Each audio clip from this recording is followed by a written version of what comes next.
મંઝિલ નહીં પ્રવાસ જીવન છે, માર્ગની આસપાસ જીવન છે. તૃપ્ત થઈ જાઓ તો મજા ન રહે, જ્યાં સુધી છે આ પ્યાસ જીવન છે. સુખની જેમ જ જે દુઃખને પણ ઉજવે છે એને બારેમાસ જીવન છે. શક્યતાના તું દ્વાર ખોલી દે, આવશે જે ઉજાસ જીવન છે. જી દોસ્તો, જે લોકો જરૂરિયાતમંદ લોકોની સેવા માટે હંમેશા પોતાના દિલના દ્વાર ખુલ્લા રાખે છે તેવા સેવાભાવી લોકોની વાતો, પ્રેરણાદાયી ખબરો અમે આપના સુધી લઈને આવીએ છીએ દર સપ્તાહે આપના ગમતા કાર્યક્રમ ગુડ ન્યૂઝ ગુજરાતના માધ્યમ દ્વારા. નમસ્કાર, હું છું નિકેતા શુક્લ અને શરૂ કરીએ સકારાત્મક ખબરોની આજની કડી ગુડ ન્યૂઝ ગુજરાત. પર્વતારોહણનું નામ સાંભળતા જ દ્રષ્ટિ સમક્ષ નગાધિરાજ હિમાલય ખડો થઈ જાય છે. આજે આપણે વાત કરવાના છીએ પર્વતારોહી ડોક્ટર કપલની, કે જેઓ હિમાલય જ નહીં પરંતુ દુનિયાના અનેક ડુંગરો ખૂંદી વળ્યા છે. મિશન પર્વતારોહણના શોખને પોષવા ભારે જહેમત પણ ઉઠાવી રહ્યા છે.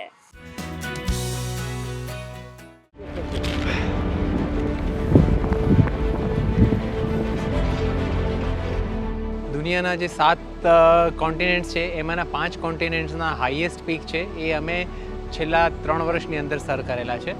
અને જે સૌથી છેલ્લે અત્યારે જે કર્યો માઉન્ટ દેનાલી એ અમેરિકાનો હાઈએસ્ટ પીક છે અને એના માટે અમે લગભગ છેલ્લા 6 મહિનાથી પ્રિપરેશન કરી રહ્યા હતા. હવે અમારો ટાર્ગેટ છે કે બાકીના 2 કોન્ટિનેન્ટ એટલે કે ઓસ્ટ્રેલિયા અને એન્ટાર્ક્ટિકા એ બંનેના હાઈએસ્ટ માઉન્ટેન ક્લાઇમ્બ કરવા છે. ઓસ્ટ્રેલિયાનો જે માઉન્ટેન છે એનું નામ છે માઉન્ટ કોઝિસ્કો અને એન્ટાર્ક્ટિકામાં જે માઉન્ટેન છે એનું નામ છે માઉન્ટ વિન્સન.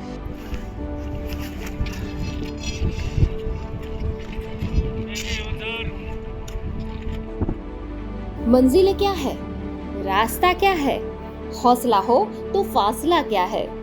આ વાક્ય અલાસ્કા સ્થિત ઉત્તર અમેરિકાનો સૌથી ઊંચો પર્વત માઉન્ટ ડેનાલી સર કરનાર ગુજરાતી કપલે સાર્થક કર્યું અને -10 થી -20 ડિગ્રી સેલ્સિયસ તાપમાનમાં પણ 16 દિવસનો કઠિન અને જોખમી સફર ખેડી સુસવાટા ભર્યા પવન વચ્ચે 20,310 ફૂટ ઊંચાઈએ ફરકાવ્યો ત્રિરંગો.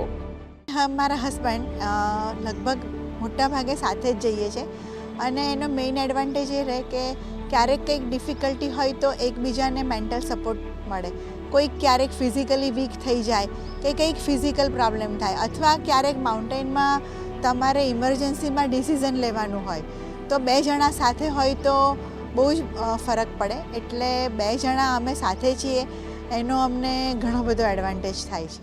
કેલરી રિક્વાયરમેન્ટ બહુ જ હોય એટલે કાર્બોહાઈડ્રેટ તમારે વધારે જોઈએ એટલે અમે દાળ ભાત ખીચડી કે જેમાંથી તમને કાર્બોહાઈડ્રેટ વધારે મળે એવું જ ફૂડ ડિહાઈડ્રેટ કરીને અમે લોકો લઈ ગયા.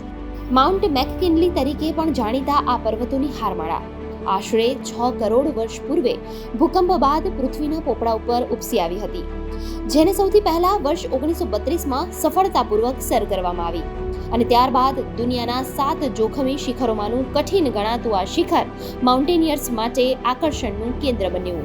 માઉન્ટ દેનાલી માટે અમે ગુજરાતમાંથી 6 જણની ટીમ ગયેલી. હું, મારા વાઈફ સુરભી, સુરતના 2 બહેનો છે અદિતિ વૈદ્ય અને અનુજા વૈદ્ય, ખંભાળિયાના એક સર્જન છે ડૉક્ટર સોમા ચેતરિયા અને ડીસાના એક ઓફથેલ્મોલોજીસ્ટ છે ડૉક્ટર જીગર અસનાની. અમે 6 જણ ગુજરાતમાંથી ગયેલા દેનાલી માટે. પીક પર જ્યારે જઈએ ત્યારે નોર્મલી આપણને એવું માનીએ કે પીક પર આપણને એકદમ સુખદ અનુભૂતિ થતી હોય, પરંતુ એવું નથી હોતું. પીક પર જ્યારે પહોંચીએ ત્યારે અમને પહેલી વસ્તુ રાહતની લાગણી થતી હોય છે અને બીજી વસ્તુ એ જ સમય એવું થાય કે હજી પૂરું નથી થયું અને આપણે પાછા નીચે જવું છે. અને ખરેખર આનંદની લાગણી જ્યારે એના બેઝ કેમ્પ પર પાછા પહોંચીએ ત્યારે જ થતી હોય. જે દેનાલીમાં વાત કરતા કે સપોર્ટ સિસ્ટમ નથી, એનો મતલબ કે ત્યાં દરેક વસ્તુ જાતે ઊંચકીને જવાની છે. અમારો ખોરાકનો જેટલા 20 દિવસનો ખોરાક હતો, ટેન્ટ છે, રહેવાની વસ્તુઓ છે, કપડાં છે, એ દરેક વસ્તુ અમારે જાતે ઊંચકીને જવી પડે. અને જ્યારે જે કેમ્પની જગ્યાએ પહોંચીએ ત્યારે ટેન્ટ પણ જાતે લગાવવાનો. ત્યાં પાણી છે નહીં, જેટલી પણ સ્નો છે એ સ્નોને કલેક્ટ કરી સ્નોમાંથી પાણી બનાવવાનું અને એ જ પાણી પીવા માટે બી વાપરવાનું અને ખોરાક બનાવવા માટે પણ એ જ પાણી વાપરવું પડે. એ દરેક કાર્ય ત્યાં જાતે કરવા પડતા હતા. એટલે ટોપ પર પહોંચવાને થોડીક વાર હોય, 100 મીટર કે 150 મીટર બાકી હોય ત્યારે શરીર એકદમ થાકી ગયું હોય. તમે એવું કહી શકો કે તમારા શક્તિનું એક બોડીનું ટીપે ટીપું નીચોવાઈ ગયું છે.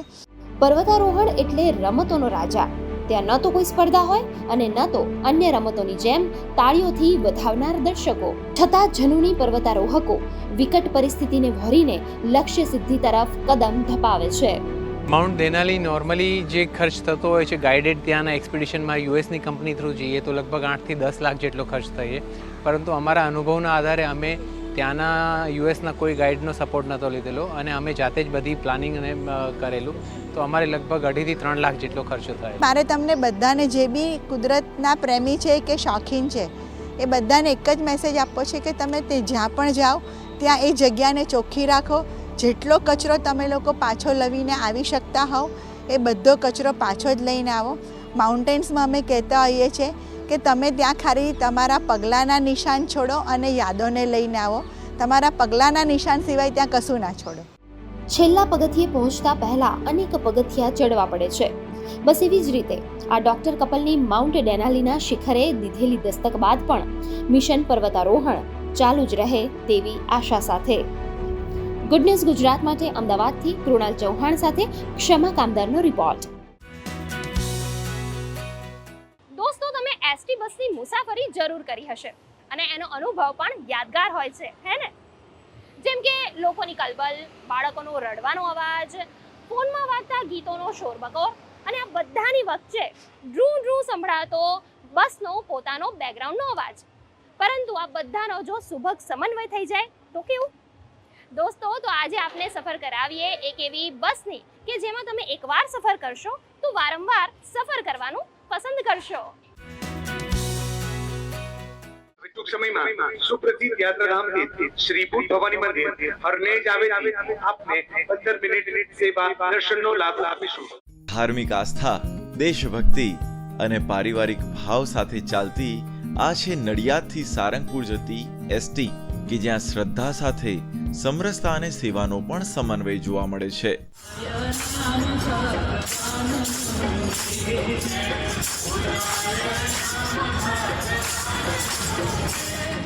અમે લોકો જ્યારે દર્શન પર બેઠા ને ત્યારે મેં અમારા ગ્રુપમાં બધાને કહ્યું, કોઈને ઘર કે ઘરના લોકો કોઈ યાદ આવ્યું? બધાનો એક જ અવાજ કે ના, અમને કોઈ જ યાદ નથી આવ્યું. એટલું પરિવાર જેવું વર્તન આખા બસમાં બધાનું એકબીજા જોડે, અને સંદીપભાઈનું બધા સાથે એટલું નિખાલસ વર્તન, બધા જોડે હસી મજાક ને ખુશી ભર્યું વાતાવરણ કે આમ લાગે કે આમ વારંવાર આ બસમાં મુસાફરી કરીએ. છેલ્લા 7 વર્ષથી સવારે 7 વાગે નીકળતી આ બસમાં જ્યારે મુસાફરો ચઢે ત્યારે અજાણ હોય છે, પરંતુ ઉતરતા સમયે એવા સંબંધથી બંધાઈ જાય કે ગળે મળીને બીજી વાર જલ્દી મળીશુંના ભાવ સાથે છૂટા પડે છે. આ ભાવનાઓના જોડાણનો મુખ્ય આધાર છે આ બસના ડ્રાઈવર તથા તેના કંડક્ટર સંદીપભાઈ બારોટ. સ્ટેશન ટુ સ્ટેશન એનું એનાઉન્સમેન્ટ થતું હોય, કોઈ વયોવૃદ્ધ પેસેન્જર્સ હોય તો અગાઉથી જ એના સગાવાલાને ટેલિફોનિક જાણ કંડક્ટર દ્વારા કરીને એના ટાઈમ ટુ ટાઈમ અને વેળાસર ઘરે પહોંચતો કરી દેવામાં આવે. આટલી બધી સગવડ પૂરી પાડવામાં આવે. એની સાથે જ જે પ્રકારની સિઝન હોય, જેમ કે ઉનાળો ચાલતો હોય તો ઠંડુ પાણી હોય, ઠંડી છાશ હોય, વરિયાળીનો શરબત હોય, આ વસ્તુઓ તો ખરી જ. એની સાથે સાથે ક્યારેક અલ્પાહાર પણ હોય.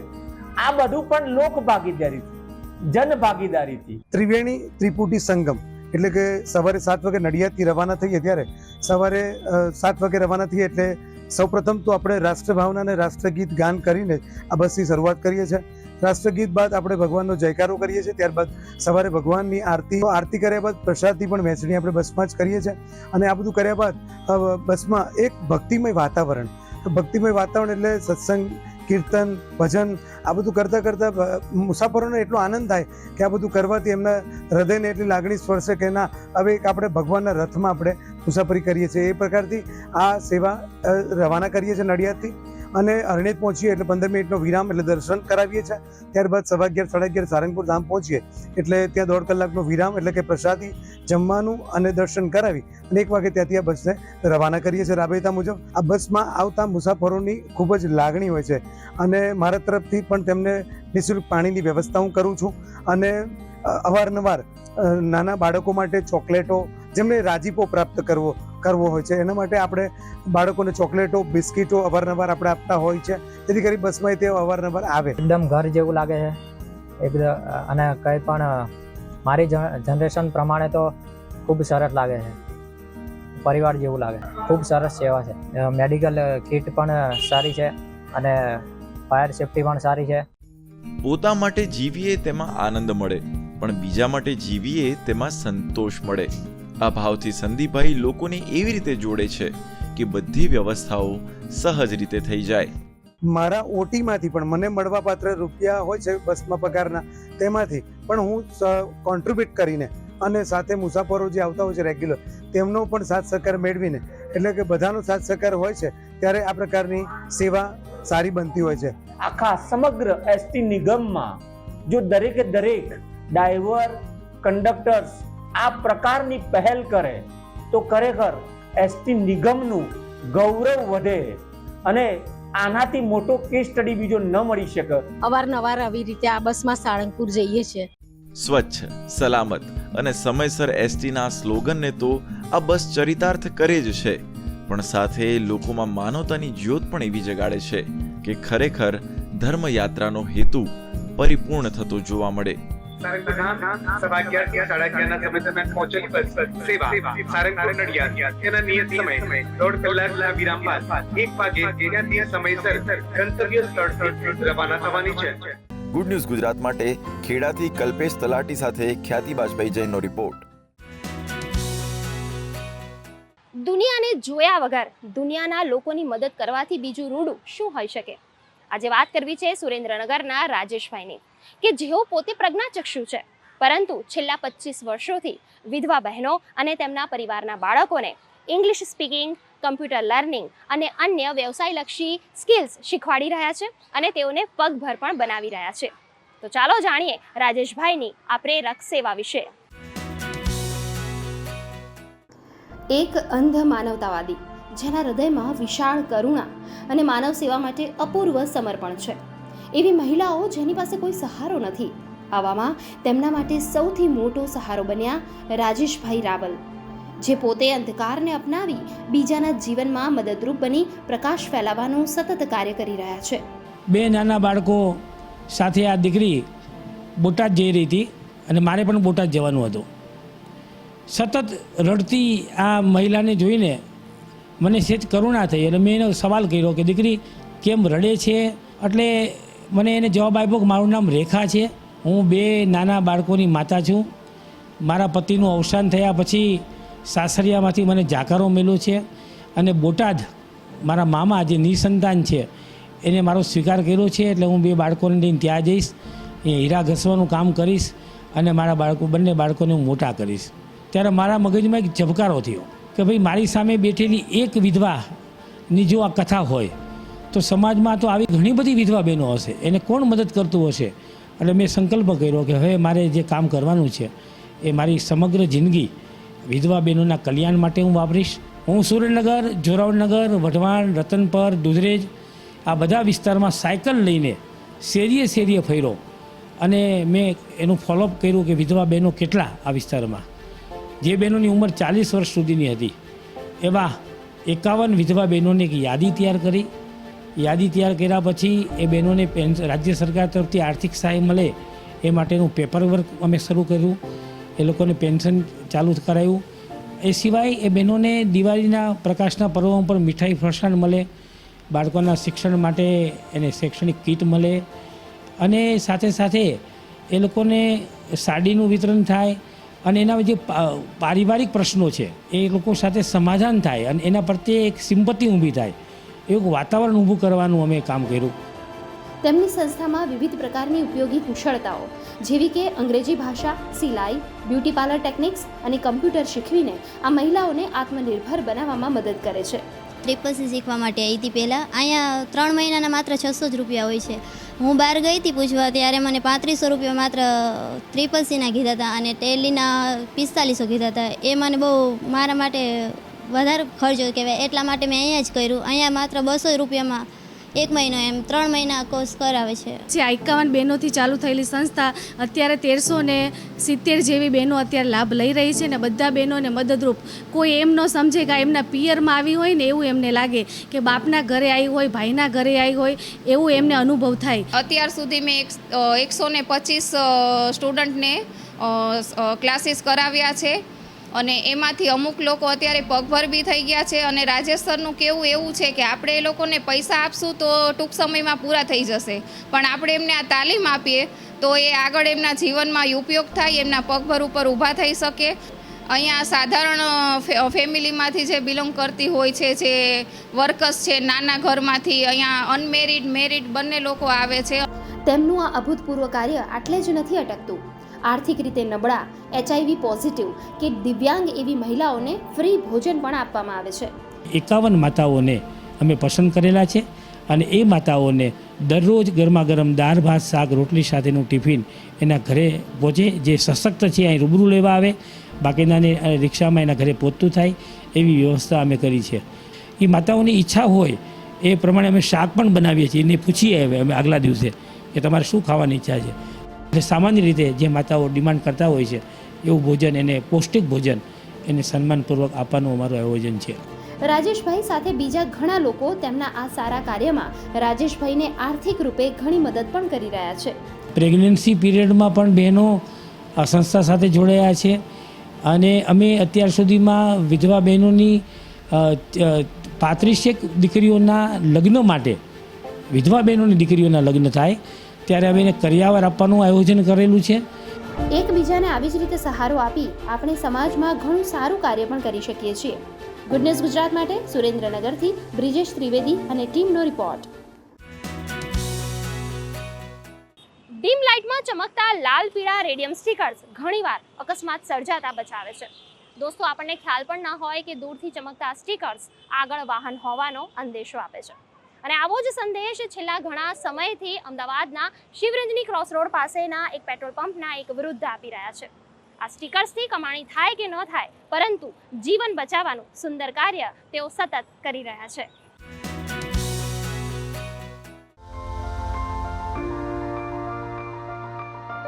દ્રશ્ય જોઈને તમને લાગશે કે આ કાકા પેટ્રોલ પંપ પર લોકોને શું બતાવી રહ્યા છે, તો હું તમને જણાવું કે આ કાકાનું નામ છે હારૂનભાઈ છીપા, જે અમદાવાદના શિવરંજની વિસ્તારમાં 20 વર્ષથી સૈનિક સેવા ઇન્ડિયન ઓઇલ પેટ્રોલ પંપ પર લોકોના વાહનો ઉપર રિફ્લેક્ટર સ્ટીકર્સ લગાવવાનું કાર્ય કરી રહ્યા છે, જેથી કરીને ડીમ લાઇટમાં સર્જાતા એક્સિડન્ટની સંખ્યા ઓછી થાય. ગાડીઓમાં રિફ્લેક્ટર હોય, સામેવાળાને દેખાય, કંઈ પડ્યો પાર્કિંગમાં એમાં દેખાય તો લોકો એક્સિડન્ટથી બી બચે અને કંઈ ગાડી ઊભી હોય તો કોઈ ઠોકાય નહીં. એટલે આ સુરક્ષા માટે ઊભો અહીંયા 20 વર્ષથી આ 70 વર્ષની ઉંમરમાં હું આ ધંધો કરું છું.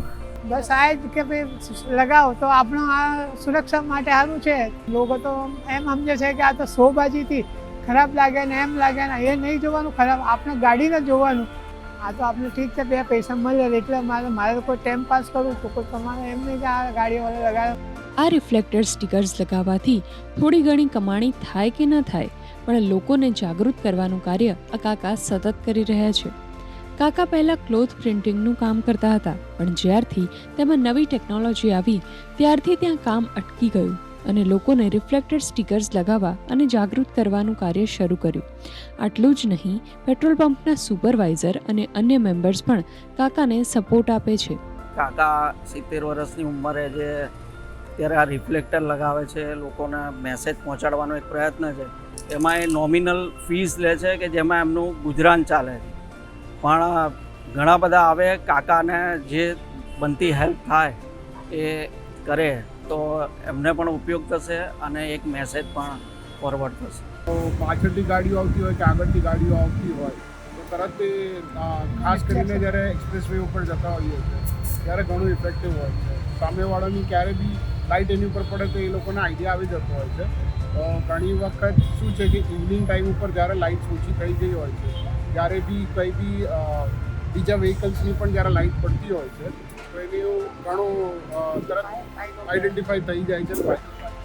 રોડ સેફટી માટે કામ કરવાનો પ્રયાસ કાકાએ 70 વર્ષની ઉંમરે પણ જાળવી રાખ્યો છે અને આપણે પણ એક પહેલ પોતાની સલામતી માટે કરવી જ જોઈએ. ગુડ ન્યૂઝ ગુજરાત માટે શ્વેતા યાદવ અને પ્રિયલ દેસાઈનો રિપોર્ટ. આજકાલ આવતી અણધારી શારીરિક આફત એટલે હાર્ટ એટેક. છેલ્લા ઘણા સમયથી આપણે જોઈ રહ્યા છીએ કે ગમે તે ઉંમરના વ્યક્તિઓ આ હૃદયરોગના હુમલાનો શિકાર બની રહ્યા છે અને એની પાછળનું એક મોટું કારણ છે કોલેસ્ટ્રોલ. કાર્ડિયોલોજી સોસાયટી ઓફ ઇન્ડિયાએ આ કોલેસ્ટ્રોલ અને એલડીએલની માત્રાની યોગ્ય સમજ માટે એક ગાઈડલાઇન જાહેર કરી છે, જે આપણે સૌએ સમજવી ખૂબ જરૂરી છે. તો ચાલો જાણીએ આ કોલેસ્ટ્રોલ વિશે, સજાગ બનીએ અને આ આફતને આવતી અટકાવીએ. કોલેસ્ટ્રોલનું નામ સાંભળતા જ આપણે ગભરાઈ જઈએ અને આપણને એમ થાય કે એ આપણા શરીર માટે એકદમ ખરાબ વસ્તુ છે, પણ એકચ્યુઅલી એ આપણા શરીર માટે ઘણી ફાયદાકારક વસ્તુ પણ હોઈ શકે છે. જેમ કે શરીરમાં નવા સેલ બનવા, ઘણા લિપિડ સોલ્યુબલ વિટામિન કે જેના માટે ચરબીની બહુ જરૂરત પડે, એ બધું જ પ્રોવાઈડ કરે છે કોલેસ્ટ્રોલ. બોડીની વેર એન્ડ ટેર મિકેનિઝમ, શરીરમાં જે કંઈ પણ નાની નાની ઇન્સલ્ટ થઈ હોય કે ઇન્જરી થઈ હોય એ બધાને રિકવરી માટે બી કોલેસ્ટ્રોલ ઘણું જરૂરી છે. એલડીએલ, લો ડેન્સિટી લાઇપોપ્રોટીન કોલેસ્ટ્રોલ, બીજું ટ્રાઇગ્લિસરાઇડ, લાઇપોપ્રોટીન એ, એપોલાઇપોપ્રોટીન, આ બધા કોલેસ્ટ્રોલની ગણતરી ખરાબ કોલેસ્ટ્રોલમાં કરવામાં આવે. અને સારું કોલેસ્ટ્રોલ જે આપણની બોડીને હેલ્પ કરે, શરીરમાં જે સર્ક્યુલેશન, બ્લડમાં જે કોલેસ્ટ્રોલ હોય એમાંથી એને નીકાળવામાં, એવું એક કોલેસ્ટ્રોલ જો મારે નામ આપવાનું હોય તો એ કહી શકાય લો ડેન્સિટી લાઇપોપ્રોટીન કોલેસ્ટ્રોલ. સો હવે જ્યારે પણ તમે તમારા બ્લડ પ્રોફાઇલ કરાવો, લિપિડ પ્રોફાઇલ કરાવો, ત્યારે કોલેસ્ટ્રોલના લેવલ જોઈને ડરી નહીં જવાનું. એના માટે વી નીડ ટુ આપણે આની પર અટેન્શન આપવાનું કે કયું કોલેસ્ટ્રોલ મારું ખરાબ છે, જેની કઈ રેન્જ છે, અને કયું કોલેસ્ટ્રોલ મારું સારું છે અને એની શું કન્ડિશન છે. કાર્ડિયોલોજી સોસાયટી ઓફ ઇન્ડિયાએ હવે નવી ગાઈડલાઈન આપી છે, જેમાં કોલેસ્ટ્રોલ એલડીએલની નોર્મલ રેન્જમાં પરિવર્તન કરવામાં આવ્યું છે. ગુડ ન્યૂઝ એ છે કે હવે ગાઈડલાઈનની મદદથી આપણે રિસ્ક ફેક્ટરને જાણી શકીશું અને વહેલી તકે હેલ્થને સાચવી શકીશું. હવે એલડીએલ કોલેસ્ટ્રોલ સામાન્ય રીતે પહેલાં એવું કહેવાતું હતું કે 160 સુધી સારું હોય તો ચાલે, પણ હવે ગાઈડલાઈન એમ કહે છે કે ભારતીયોમાં ખાસ કરીને એલડીએલનું માત્રા 100થી નીચે રાખવી જોઈએ. એનું કારણ છે કે આ પહેલાં જે આપણે રોલ ઓફ એવરેજીસ, એટલે કે આપણે બધી વસ્તીનું સમાકરણ ટોટલ કરીએ અને એને ભાગ આપીને જે એવરેજ આવે એને ગણી લઈએ કે આ નોર્મલ છે, એ રીતે નોર્મલ ગણાતું હતું, એ ખોટું છે. કારણ કે આદિવાસીઓ જેમ કે ઓસ્ટ્રેલિયન એબોરિજાઇન્સ થયા કે એવી વસ્તી જે મોડર્ન લાઈફસ્ટાઈલ જે કહેવાય એને હજુ ટચમાં આવેલી નથી, એવી વ્યક્તિઓમાં સામાન્ય રીતે કોલેસ્ટ્રોલ આપણી વસ્તીઓ કરતાં ઘણું ઓછું હોય છે. એટલે rule of averages A normal નથી. એના આધારે એના ઘણા અનુસંધાનોથી નક્કી થયું કે સામાન્ય રીતે કોલેસ્ટ્રોલ 100થી નીચે સામાન્ય વસ્તીમાં હોવું જોઈએ, જેની ઉંમર 40થી ઉપરાંત છે.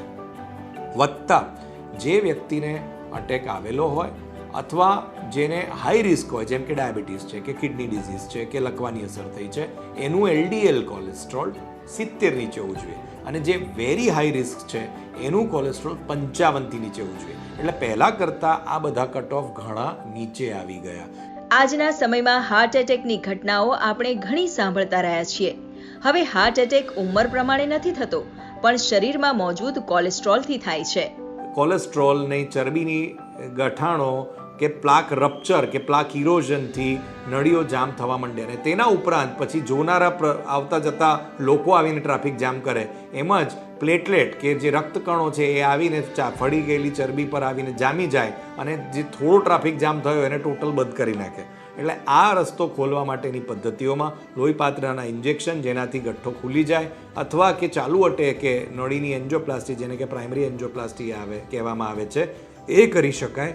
હાર્ટ એટેકને રોકવા અને કોલેસ્ટ્રોલને મેનેજ કરવામાં આપણું ડાયટ સૌથી મહત્વનું છે, જેનાથી આપણે એક સ્વસ્થ જિંદગી જીવી શકીએ છીએ. જે એક્સપર્ટ્સ છે એવું માને છે કે એક પ્રકારનું ડાયટ, જેને આપણે મેડિટેરેનિયન ડાયટ કહીએ છીએ, એ ખાવાથી તમારા શરીરમાં જે ચરબીનું પ્રમાણ છે એ ઓછું થાય છે, કેલરીઝ જેટલી શરીરને જોઈએ છે એટલી મળે છે. તો એમાં એ ડાયટમાં એવું સૂચવે છે કે દરરોજ આપણે લીલા શાકભાજી છે, ફળ છે, એનું સેવન કરવું જોઈએ, અને અઠવાડિયામાં એક વખત આપણે માછલી છે, ઈંડા છે કે પછી દાળ છે, કઠોળ છે, એનું સેવન કરવું જોઈએ. જે વધારે પડતા ફેટવાળી દૂધની બનાવટોની જે પ્રોડક્ટ્સ માર્કેટમાં મળતી હોય છે એનું આપણે જે યુઝ છે તે થોડુંક મર્યાદિત પ્રમાણમાં કરવું જોઈએ. અને લાલ માંસ છે કે પછી એવી વધારે પડતી ચરબીવાળી જે પ્રોડક્ટ્સ છે, શુગરવાળી જે પ્રોડક્ટ્સ છે એ આપણે બને એટલી ઓછી કરવી જોઈએ. આજની ભાગદોડ ભરી જિંદગીમાં આ દિલને સાચવી રાખવું સૌથી જરૂરી છે, જેનાથી સ્વસ્થ જિંદગી જીવી શકાશે. ગુડ ન્યૂઝ ગુજરાત માટે કુણાલ ચૌહાણ સાથે સુમન બોરાણાનો રિપોર્ટ. ચોમાસું એટલે હરિયાળી, ચોમાસું એટલે લીલીછમ ધરતી. આ ઋતુ ઘણા જીવોને જન્મ આપે છે. આપણે પણ વૃક્ષો વાવવા અને ગ્રીન કવર વધારવા ઘણા છોડવાઓ વાવીએ છીએ, પણ આ વાવણી પછી કેટલો સમય તેનું જતન કરીએ છીએ? આજ તેની જરૂરિયાતને પૂરી કરવા કેટલો સમય તેને સાચવીએ છીએ? આજે મળીએ એવા વ્યક્તિઓને કે જેઓ વૃક્ષો વાવવાની સાથે તેની માવજત અને જતન પણ કરે છે અને ખરા અર્થમાં પર્યાવરણ બચાવે છે. અમદાવાદના થલતેજ પાસે આવેલા સરદાર પટેલ ઇન્સ્ટિટ્યૂટમાં મોર્નિંગ વોક માટે આવતા એક ગ્રુપે વર્ષ 2007માં સુકાતા જતા ઝાડ જોઈ ચિંતા થઈ અને શરૂઆત થઈ હરિયાળી પાછી લાવવા માટે. અને આજે એનું પરિણામ છે આ આહલાદાયક વાતાવરણ. 2007થી કામ શરૂ કર્યા પછી ધીમે ધીમે એની ગતિ પકડી અને લગભગ 1000થી 1500 જેટલા વૃક્ષો અમે વાવ્યા. કોન્સ્ટન્ટ એની કાળજી રાખી અને જે ઝાડ સુકાઈ ગયા એના રિપ્લેસમેન્ટમાં અહીં બધા ઝાડ તૈયાર થયેલા છે. અમે સિઝનમાં લગભગ 1 મહિનો અહીં કામ કરીએ છીએ અને દર વર્ષે નવા 100-150 વૃક્ષો વાવીએ છીએ અને વાવેલા વૃક્ષો ને કોન્સ્ટન્ટ આખું વર્ષ 5 વર્ષ સુધી એની સંભાળ રાખીએ છીએ. જેમ નાના બાળકની આપણે 5-6 વર્ષ સુધી કાળજી લઈએ છીએ એમ વૃક્ષને વાયા પછી એની ટ્રીટમેન્ટ કરવી જોઈએ. એને ઉનાળા દરમિયાન ખાસ 3 મહિના એપ્રિલ, મે, જૂન ખાસ સાચવવું જોઈએ અને એ વૃક્ષ 1 વર્ષ સુધી સચવાઈ જાય છે તો બીજા વર્ષે ચોમાસામાં એના મૂળ જમીન સાથે ખૂબ સારી રીતે મળી જાય અને વિશાળ વૃક્ષ તરીકે આગળ છે તો આપણને મળે છે, આ સોસાયટીને મળે છે. બાળ વૃક્ષોનું મૃત્યુ નહીં, બાળ વૃક્ષોને જીવન આપો. ખાલી છોડ વાવીને છોડી ના દો, એને કોન્સ્ટન્ટ 5 વર્ષ, ભલે એક જ વૃક્ષ વાવો પણ એની પાછળ ખૂબ કાળજી આપી અને 5 વર્ષ સુધી એનું ધ્યાન આપી અને એને મોટું કરો, એવી મારી સોસાયટીના મિત્રોને વિનંતી છે. આમ છતાં જો તમે આવા કોઈ ગ્રુપ કે વ્યક્તિના પરિચયમાં નથી અને ઝાડ વાવવા માંગો છો તો અમદાવાદ મ્યુનિસિપલ કોર્પોરેશન સૌ માટે લાવ્યું છે એક વિકલ્પ. અમદાવાદના શહેરીજનો પોતાના સ્વજનોના નામે પોતાના જન્મદિવસ ઉપર કે એમની સ્મૃતિ માટે 3100 રૂપિયા ભરી અને 2 પ્લોટ અમે નક્કી કર્યા છે. એક છે TP 44 FP 246 ગાયત્રી સર્કલ પાસે ચાંદખેડા અને બીજો પ્લોટ છે TP 123 FP 34 ભવાની સર્કલ પાસે નિકોલ. આ બંને પ્લોટની અંદર અમે એવું આયોજન કર્યું છે કે આવી રીતે કોઈ પણ નાગરિક આવી અને પોતાના સ્વજનના નામે એક વૃક્ષ વાવી શકશે. એ વૃક્ષ જે સ્વજનના નામે વાવશે એની તકતી કોર્પોરેશન ત્યાં લગાડશે અને એની જાળવણી એ કોર્પોરેશન પોતાના સિરે રાખશે. આ પ્રકારનું એક કાર્યક્રમનું આયોજન કરવામાં આવ્યું. અમદાવાદના શહેરીજનો જેવી રીતે આપણે જન્મદિવસ દિવસે અથવા તો કોઈની સ્મૃતિ દિવસ નિમિત્તે અલગ અલગ પ્રકારના કાર્યક્રમો કરતા હોઈએ છીએ, પણ એને આપણે વૃક્ષ સાથે જોડીએ, પર્યાવરણ સાથે જોડીએ. એટલે આપણે બહાર કોઈ એન્જોયમેન્ટ કરીએ છીએ એની સાથે સાથે પર્યાવરણનું પણ જતન થાય. વર્ષોથી વૃક્ષો તો વવાતા હતા પણ મોટાભાગે એની માવજતના હિસાબે ક્યાંય વૃક્ષ થતું નથી. દર વર્ષે કરોડોમાં વૃક્ષ વવાય છે અને આઝાદીના 75 વર્ષ પછી પણ હજી કરોડોમાં વૃક્ષ થયા નથી, 1% વૃક્ષ થયા નથી. એટલે અમે એવું વિચાર્યું કે ભાઈ 100% સસ્ટેન થાય એવી રીતે કંઈક સિસ્ટમ ગોઠવીએ. તો અમે પિંજરા સાથે વૃક્ષ વાવીએ, દર 4 દિવસે એને પાણી પાઈ, દર મહિને ખાતર નાખી, દર 3 મહિને જે તે સ્પોન્સરને એનો ફોટો મોકલીએ. દરેક પિંજરા ઉપર જે તે સ્પોન્સરની એક તગડી હોય અને મોટા ભાગે દેશી કુળના વૃક્ષો વાવીએ, લીમડો, પીપળો, વડ, અને 4 વર્ષ સુધી એને નિયમિત રીતે પાણી પાઈ અને એને ઉછેરીએ.